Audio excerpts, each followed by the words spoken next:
Good morning. It's Ada Sparks here with a word of hope.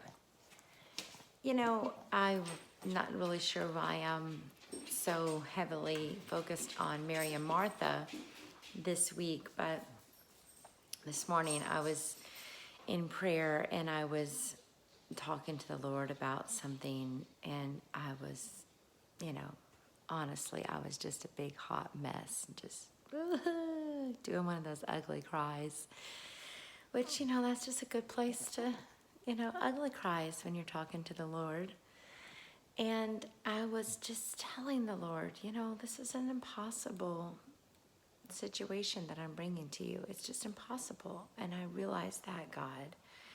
And there's nothing that I can do.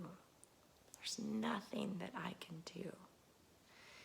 And that's why I'm bringing it to you. Because it's out of my hands. And this voice began to ring in my head, and it was my own. And I remember so many times when I have said to other people, impossibility is God's playground. And, sometimes we have to eat our own words. And I thought, this is an opportunity for God to show that He can move on behalf of His people.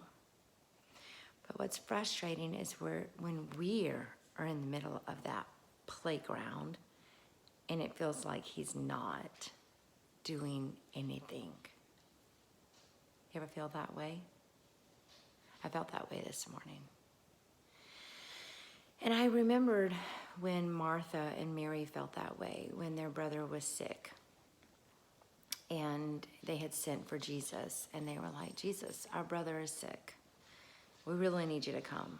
And the Bible says, if you read the story, that not only did Jesus not come right away, but He actually extended His vacation or His travels, whatever. And then He showed up later.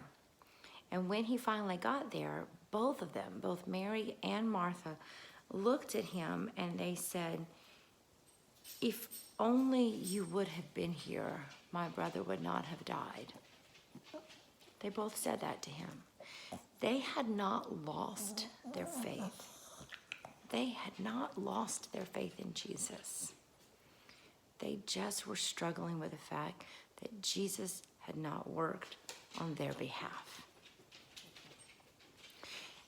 And I think that that's sometimes where we are. We haven't lost our faith in who He is. We just struggle that He's not using His power on our behalf. And yet we see that a few verses later, He does. And not the way that they thought He was going to, but in a completely different way. And so I want to encourage you this morning that if you are standing there and you're looking at Jesus the same way that I was this morning, and the same way that Mary and Martha were after the death of their brother, and you're just saying, I know that you can, so why won't you? Just hold on, because He may have something completely different in mind. So be wise and not afraid.